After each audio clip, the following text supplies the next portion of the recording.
Sa i përket kësaj që po ndodh, natyrisht institucionet e Kosovës këto 3-4 vitet e fundit kanë pas një angazhim më të madh se më përpara për të goditur rrjetet e spionazhit brenda Republikës së Kosovës.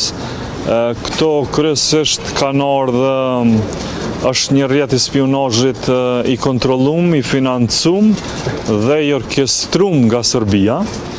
7 ose 8 prej tyre deri tash vetëm këto 2-3 vitet e fundit janë arrestuar. Unë inkurajoj domosdoshmë institucionet e organit të rendit që edhe të institucionit të gjyqësisë, të drejtësisë që t'jenë gjithnjë më aktiv sa i përket zbulimit, sa i përket dënimit të këtyre personave.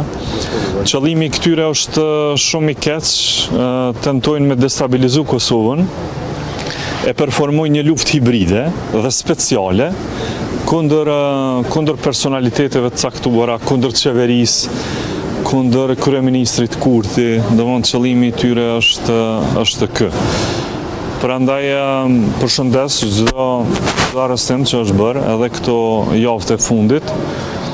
Sa i përket asaj që po e thoni ju lidhur me vizitën aty, mendoj që ndoshta nuk e kanë pas kapacitetin institucionet me verifikuar atë person, sepse po të ishte verifikuar nuk më Armenia që kishte deportuar në zyrën e kryeministrit. Ai ka qenë në kuadër të një delegacioni të pakicave, të komuniteteve, jo shumicë që janë në Kosovë, dikun kanë qenë 9 ose 10 persona dhe ai kishte arrit me u bashku atij delegacioni dhe me qenë pjesë aty e vizitës. Po me vetë faktin që tash e keni në burg, unë mendoj që kjo është treguesi i qartë i orientimit të qeverisë tonë.